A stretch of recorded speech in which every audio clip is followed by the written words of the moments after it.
Good morning and welcome to Sunday Live Dharma. My name is Zoe and I'm so happy to be practicing with you today.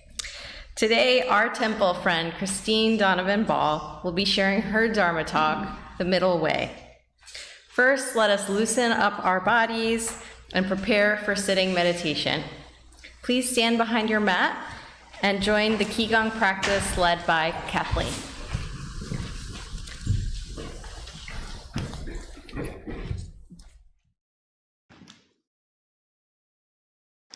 Good morning. Good morning. We're going to start today by just standing and really focusing. So let's just feet parallel, shoulder width apart.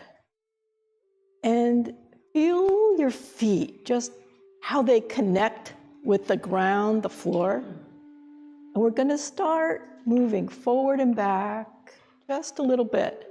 See how it shifts from your toe to your heel, back and forth. And now let's go sideways from one side of your foot to the other. And now imagine almost coming from your ankles. You're drawing little circles. So let's just draw little circles in one direction. And in the other direction.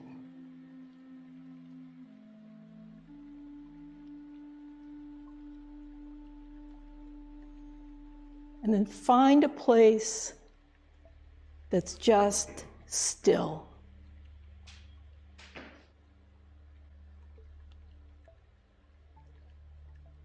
Now, what we're going to do is we're going to bend our knees gently, hands at the side, and almost imagine that your hands are going to pull up energy from the earth. As you come up, pull up. Now your elbows are going to just drop. Breathe in. Drop. Breathe in. Breathe out. One more time. Breathe in. And out. This time we're going to breathe in. Bring our hands to hold an energy ball. So breathe in, and as you exhale, just imagine warmth coming from your hands into this ball. And then breathe in, we're going to come to the side. Really expand your elbows, feel them pulling back. You kind of arch. And release.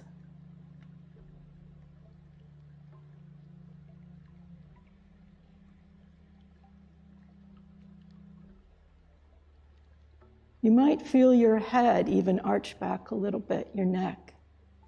Breathing in, fully opening your heart. And release. One more time. Breathe in. And come back. This time we're going to extend farther. So we're going to breathe in.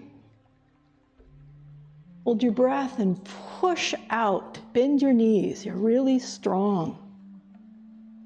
And breathe out and release. Come up to your energy ball. Elbows arch out back. Push. Feel your strength. And release. Breathing in. Push. And release. One more time. Bringing in. Breathe into your energy ball. Breathe in. Push. Release. Now we're going to continue that. We're going to add one more part. So let's hands up. Open your heart. Push. And from your hips, release and bend forward, scooping the energy into a ball, like a big moon. And slowly uncurl, one vertebra at a time. And release back into your energy ball. Take a breath in, push out, release and come down, scooping energy.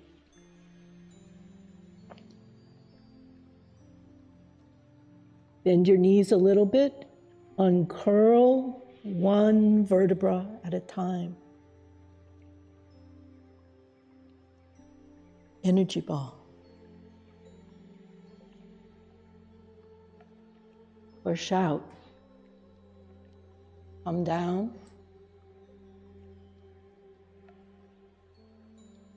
Come up. This time, let's clasp our fingers.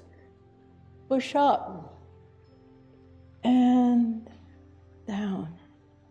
Now we're going to do this full circle. We're going to come up. Breathe in. Breathe out. Come down. Unfold your energy ball, moon forward. Clasp fingers. Push up high and down. Let's do that 2 more times. Come up. Elbow stretch. Heart opens. Push. Feel your strength. Come down. One vertebra at a time uncurls. Fingers come together. Push up. Stretch. High, high, high. Release. Last time.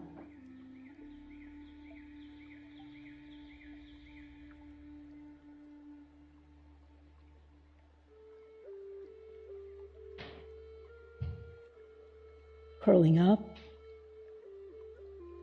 Placing fingers, stretch up. And release. And let's bring our feet together. Oftentimes our feet are apart. This time we're going to really feel this core center. With our feet together, you can feel that. Take a breath in. Hands up, breathing in, and just release that energy. Breathing in.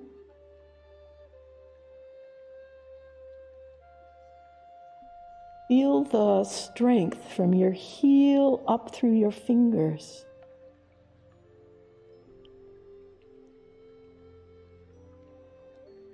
One last time. Breathing in.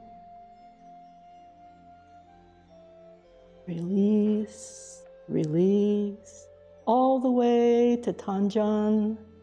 Hands on our lower belly, energy center. Stand for just a moment. Feel your groundedness.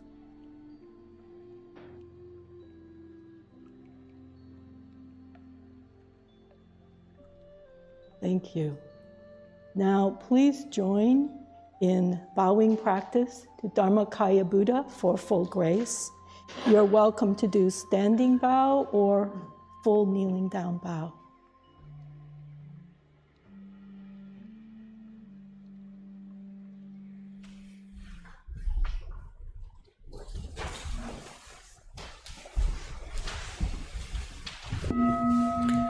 With gratitude, I bow to the grace of heaven and earth, honoring the infinite source of marvelous existence.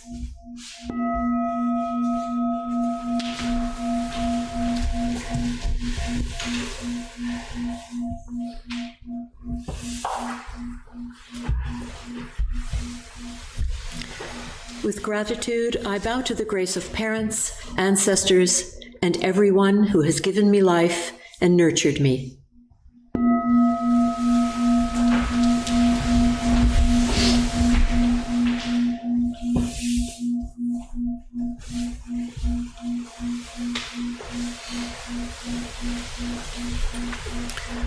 With gratitude, I bow to the grace of fellow beings, embracing the truth of interconnectedness.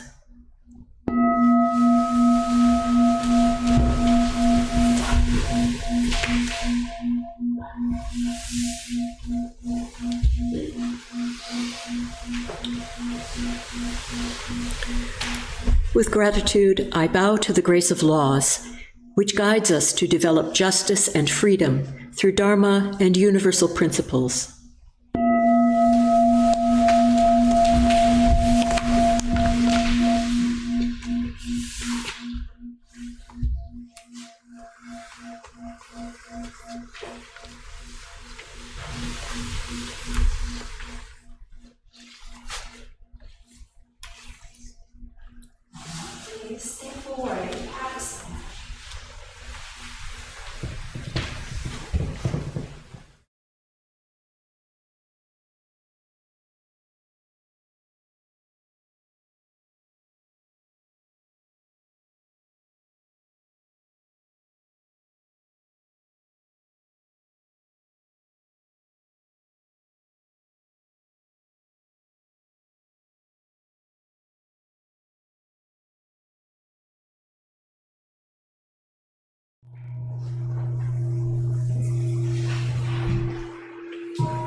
Meditation is simple and easy. Anyone can practice it. Please take time to find your most comfortable position and wiggle to release any tension in your body. Gently rock front to back or side to side until you find the point of perfect balance. Breathe in, grab all your tension. Breathe out, release any mental or physical uneasiness.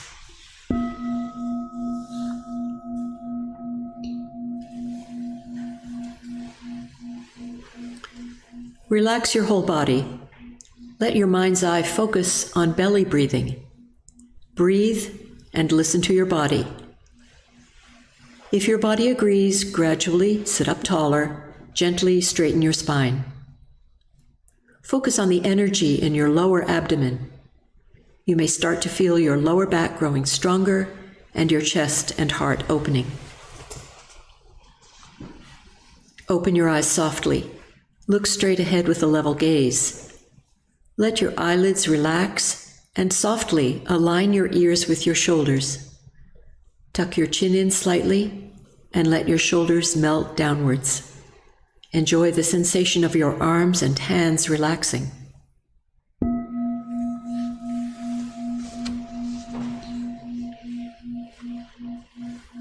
If your face or body begins to itch, simply let the itching pass. If your legs ache unbearably, you may change your position slowly and quietly. When you move, maintain a calm stillness to honor the silent practice of those near you. When thoughts arise in your mind, do not be disturbed by them or react to them. When left alone, thoughts will disappear by themselves. Continue to bring your awareness back to your Danjan abiding breath.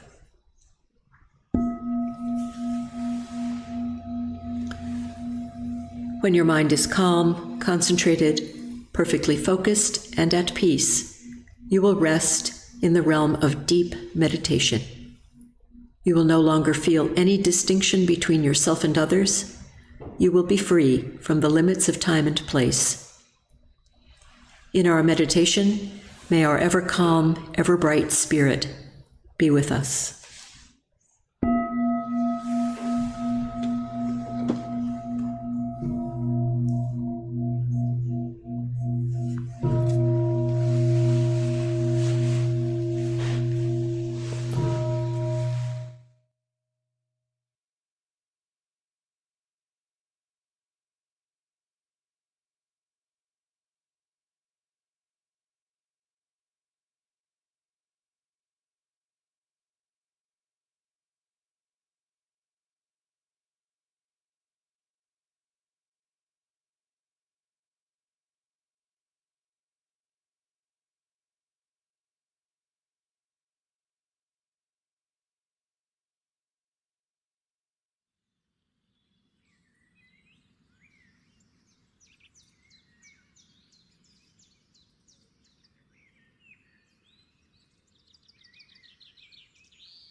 page 4, Yongju, chanted in English.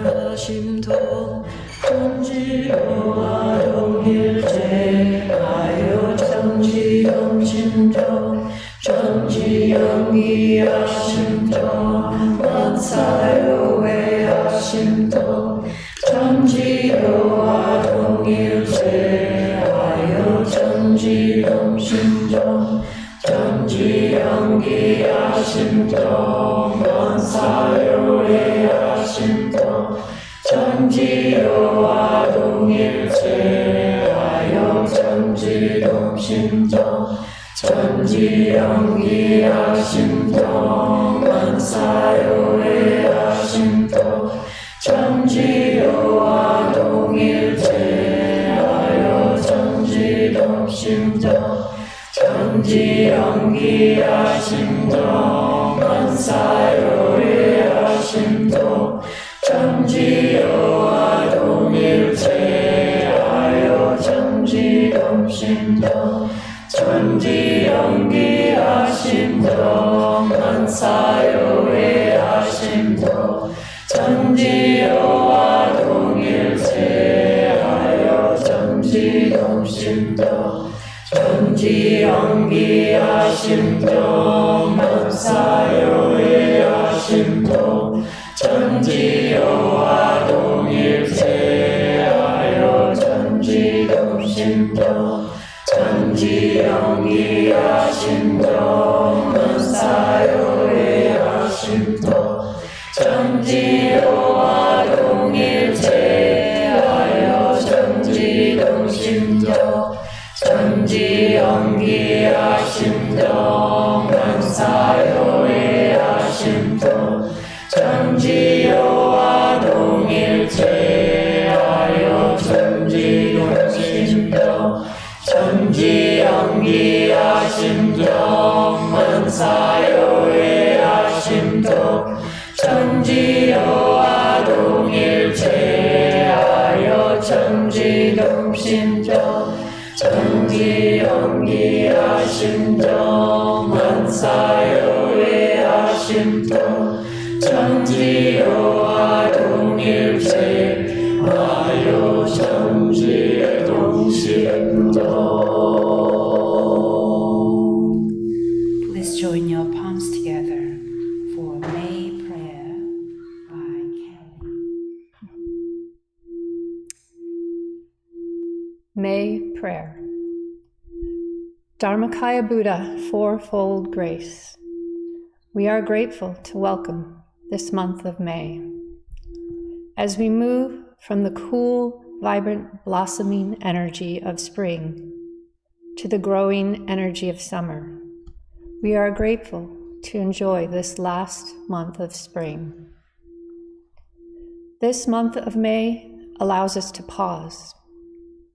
Our roots have deepened with the spring rains. Our leaves have filled out and turned a deeper shade of green, ready to gather the coming light of summer. With the passing celebrations of Great Awakening Day and the birth of Won Buddhism, let us be reminded that awakening is possible in every moment. With curiosity and determination, we can awaken to the truths of the Great Way. No coming, no going, no ending, no beginning, and cause and effect. With our deep roots and receptive leaves, let us be ready to capture moments of awakening. Let us pause to reflect on these. Slow ourselves down so these enlightening experiences do not pass without further inspection. In this month, we honor our mothers, the ones who gave us our physical body and nurtured us into adulthood, as well as our spiritual mothers who nudge us gently down the path towards awakening.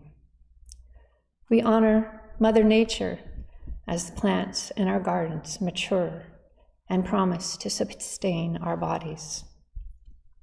With maternal support May we find grace in every moment, deepening our appreciation for the grace of parents and our indivisibility from our ancestors. On the last Sunday of this month, we gather to observe a spiritual Memorial Day, honoring the nirvana of our founding teacher, Sote-san. We are grateful to come together on Memorial Day, to sit in a full day of meditation, allowing us to cultivate and send peace throughout the world. In this month of May, let us bless each other and encourage one another to live fully. This we pray.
Sutra chanting, Irwan Sangha. Page 9. One Sangha.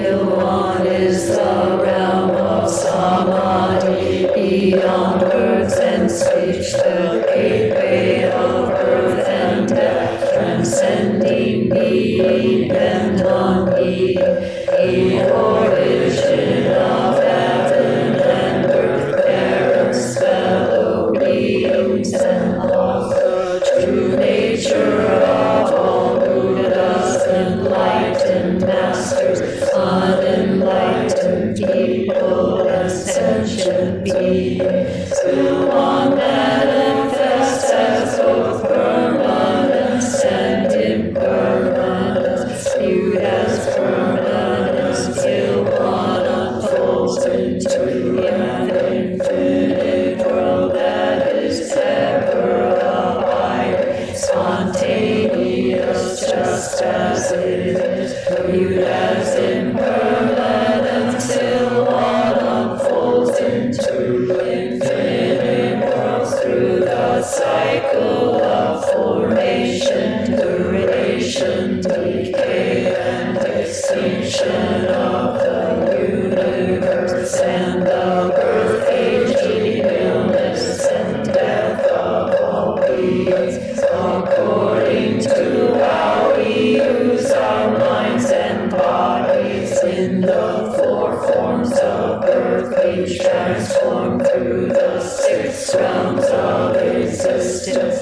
progressing or regressing, with grace arising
This morning, our temple friend, Christine Donovan Ball, is sharing her Dharma talk, The Middle Way. Let us practice deep listening as we welcome Christine.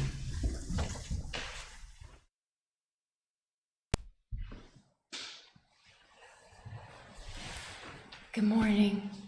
Good morning. I'm very grateful to have the opportunity to share this time with you. My name is Christine Donovan Ball. I am mother to 7-year-old Jesse and 4-year-old Cody, both full of vibrant life force energy. Wife to infinitely loving partner Matt, teacher and artist. I've been attending Sunday evening meditations at the Raleigh Temple for about 5 years and have been an active member of Thursday evening and Thursday morning Dharma discussions for several of those. I grew up Christian and was baptized at the age of 7. My religion was extremely important to me growing up. After losing my religion and my mind at the age of 20, I began a deep dive into philosophy, especially the works of Nietzsche. In 2013, I began to commit myself to a new spiritual path that included meditation, yoga, and reading all kinds of spiritual texts. I remember driving from my home in Rougemont to my job in Carborough on Old 86, every day passing the temple with curiosity, but never stopping in. I began referring to the concept of God with a circle in my journal for several years when I first came to the temple in North Raleigh and met Reverend Gong. I felt an overwhelming sense of having found my spiritual home. When I first heard the term, the middle way, I pictured 3 ways. One was the good way, one was the bad way, and the last was the middle way. I soon learned that the concepts of good and bad don't have a place in the teachings of the Buddha or the great masters. Instead of good, words like skillful, appropriate, or wholesome are used. The middle way can be referred to as the appropriate way between 2 extremes. Siddhartha Gautama was living a life of extremes as he searched for the answers to life's most difficult questions. He became so emaciated as a result of ascetic practices. It is said that when he placed one hand on his belly and one hand on his back, he could feel his hands through his body. Around this time, it is said that he overheard a music teacher instructing a student how to tighten the strings on an instrument. The teacher said, if the strings are too tight, harmonious music will not be possible. If the strings are too loose, music cannot be played. From this experience, the Buddha created the teaching of the middle way. In her Dharma message titled The Middle Way, The Path of Harmonious Living, given on September 15th, 2019, Reverend Gong said that on a scale from 0 to 100, the middle way is not necessarily 50. Sometimes the middle way will be 20, 30, or 90, based on time, place, and any other conditions at play. If I'm making pancakes, the amount of baking powder I use depends on who I'm making them for. 1 heaping teaspoon is just right for the children, who love fluffy pancakes. This would not be ideal for my husband, however, because he prefers a pancake that's crispy around the edges. Mind you, I also need to turn up the heat. This recipe would need to be altered further depending on the altitude and even the climate where we find ourselves making pancakes.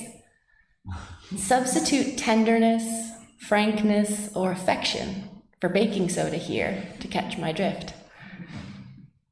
So, if the middle way refers to appropriate behavior based on the situation, what do we do with the big emotions or experiences that can prevent us from behaving skillfully?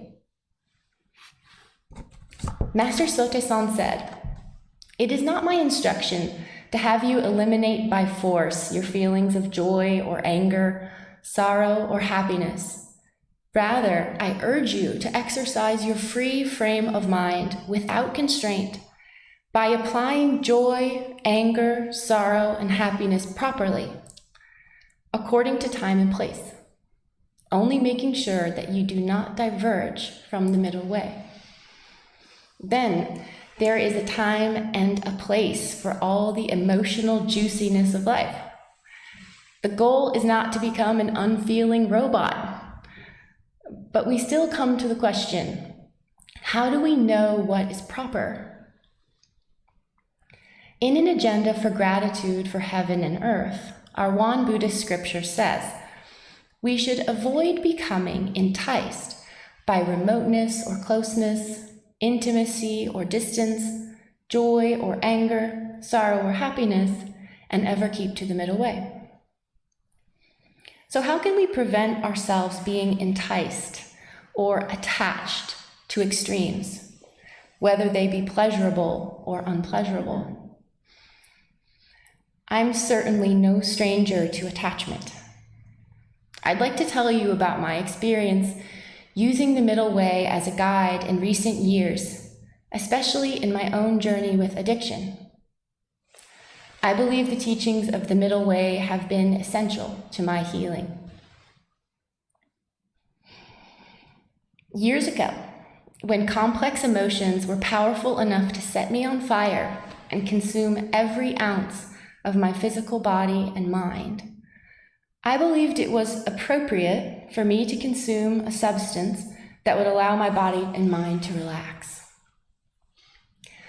As one of the Won Buddhist precepts for beginners states, do not consume intoxicants without due cause. At that time, I felt I had due cause, despite the fact that the substance ruled my mind so strongly. I was clearly addicted to it, deeply attached to it. As I continued along the way and touched ever more the essence of my true nature, I began to accept the emotions and began to experience their impermanence through mindful observation. Over time, it became less appropriate for me to escape through consumption of intoxicants. Continued practice and enhanced mindfulness of the true causes and effects of the addiction has revealed that my attachment to intoxicants not only never helped to ease my suffering, they caused my suffering, and they were my suffering. They were my suffering because they impaired my freedom of mind and thus blocked my true nature. During a temple book study, my Dharma sister Anne recently spoke about attachment in a way that was easy for me to understand. She said that when we are attached to things, whether they be intoxicants, youth, money, notoriety, it brings us farther away from our true nature. Another sister, Lauren, spoke up and reminded the group that true nature is always there. Our attachments, she said, are formed from a belief that we are not whole without them. Wholeness is our true nature.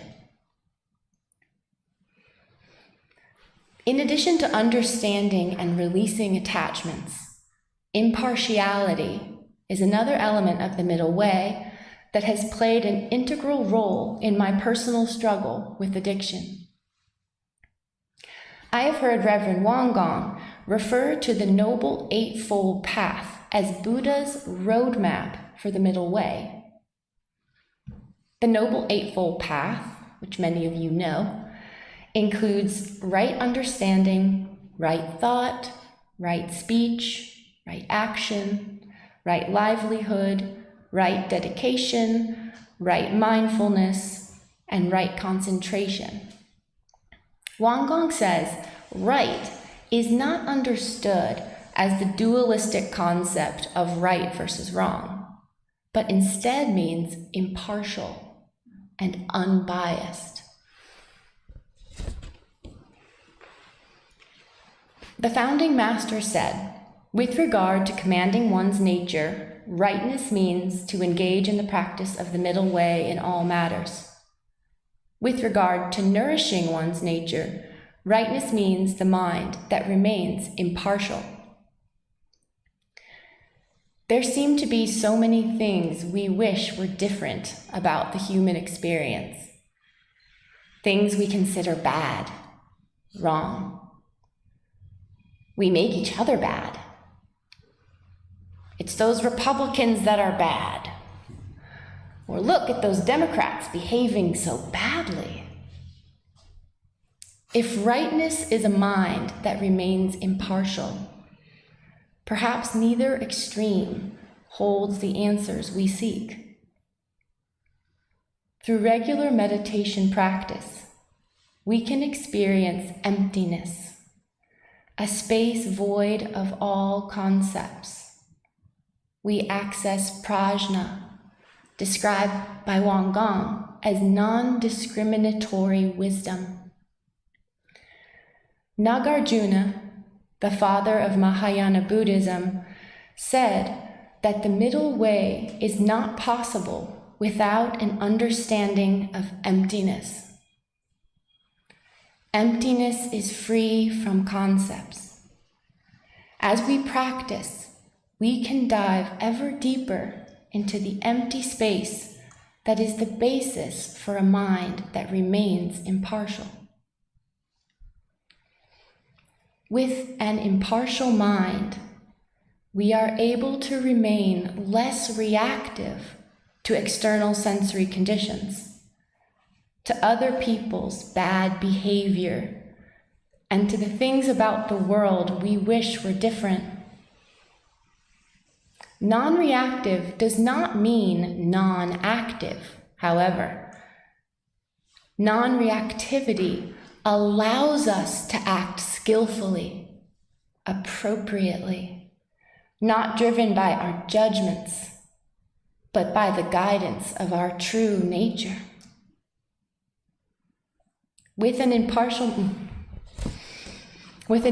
mind, we are also able to become less reactive and judgmental of ourselves and our own behavior and thoughts. Without guilt, we can objectively assess whether our actions are appropriate. We will know what is proper and ever keep to the middle way. This is why I think good and bad do not have a place in the Dharma. Mind you, pursuing wholesome thoughts, speech, and action is a fundamental teaching in Won Buddhism. Planting wholesome seeds is necessary to reap the beneficial fruits of this world based on the principles of cause and effect.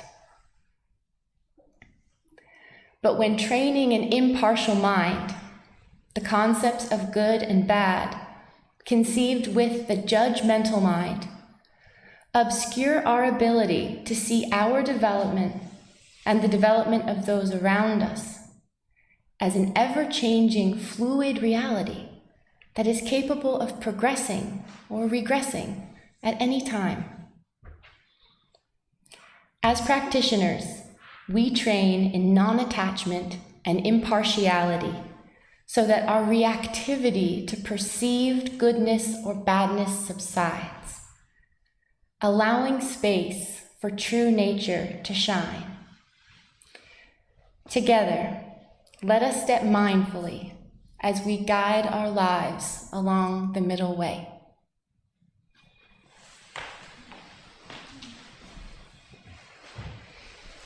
Thank you so much, Christine, for that incredible deep dive into the middle way. and for reminding us that the middle way is situational. For those who are at home, now is the time for silent contemplation, or add your thoughts to the chat. For people here in the Dharma Hall, what is your middle way? And what are your takeaways from today's talk? Turn to the person next to you and share.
Thank you for the very beautiful, vibrant discussion. Please continue your conversations after this program. And I want to thank you for all your kind cheers and support for our last Sunday's special celebration day. Your energy and direct, indirect support, near and far, is always so special and meaningful. And Reverend Sean created some of the videos. Reverend Qi Gong created a beautiful video. It's actually our streaming friends were able to see those things.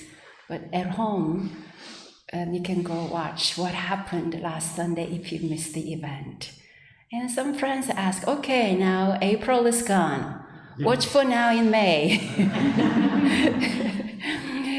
As Kelly expressed beautifully in the prayer, May, Mother's Day, next Sunday, we'll have a Mother's Day service. Children, our beautiful children will have children meditation at our residence. Every second Sunday, we are holding children meditation.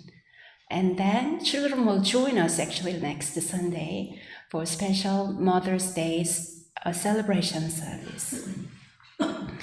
Very last Sunday this month, we also commemorate our founding teacher, Sotae-san, his Nirvana Day. And right after that Sunday, it is holiday. What is it? Memorial Day. And then on Memorial Day, we're going to have a meditator-thon. What is meditator-thon? Have you done a marathon?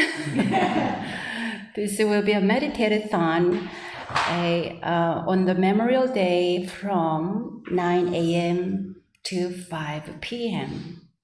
Through this day-long meditation in noble silence, you are invited to come and sit for a while or for the entire day. Then pass the baton of a peaceful energy to others.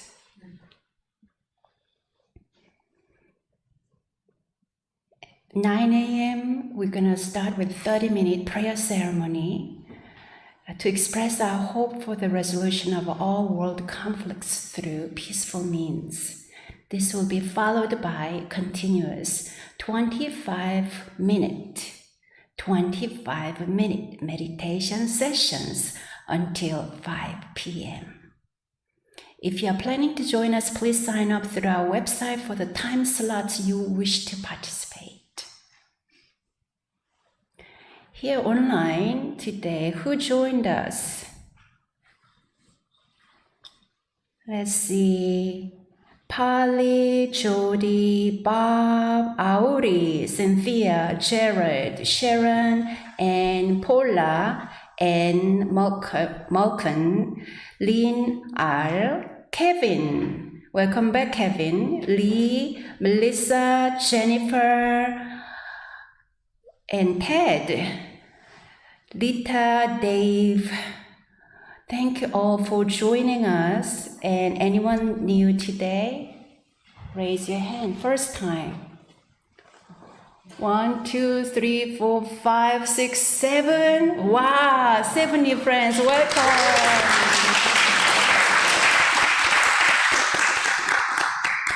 Please sign up to be in our community email group if you wish to. I have one more thing to share. Do you know what is the closest nearby one temple from our Chapel Hill and Raleigh? In Virginia, we call Richmond Temple. The Richmond Temple Reverends are selling stamps for a fundraiser.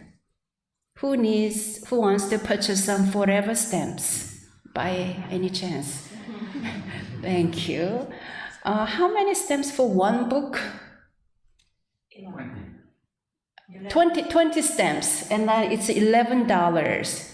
Oh, if you buy in the post office, it will be $12.60. If you buy one roll, that's 100 stamps, that'll be $53. If you buy in the post office, it'll be $63. So you get better deal, and you're supporting those reverends, Richmond, our neighbor temple. So if you are interested in purchasing some stamps, please let Reverend Qi Gong know. Let us have a 1-minute power meditation. during this for 1 minute, let's find any posture that you feel comfortable and can be super peaceful and still.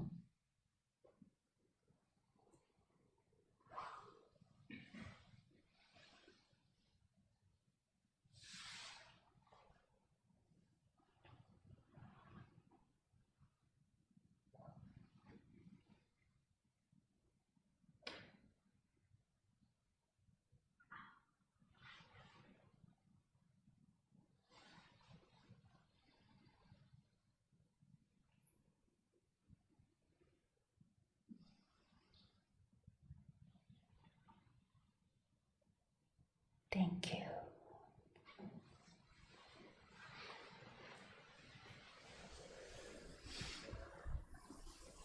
Thank you for practicing with us today. You're invited to enjoy our meditation garden, simply walking or sitting on our meditation rugs. Last weekend, my father and I helped to trim the hedges on the temple grounds. It felt like a Dharma exercise, and through our work, I felt more connected with the temple community. If you would like to also volunteer for gardening, there are many ways that you can help, and if so, please let the Reverends know. Today at 5 p.m., our sister temple in North Raleigh is hosting an evening meditation. Please join if you can. Please remember that this temple operates only through your donations. On your way out, there is a donation jar and the information about online donating in the foyer. Thank you for your kind and generous support. You can also stay connected with our temple by subscribing to our YouTube channel. This is free, and if you haven't yet, please click the subscribe button. Now let us bless each other with our morning prayer song on page 13.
Sorry, bow to our friends, waving hands. We call Mr. Sony.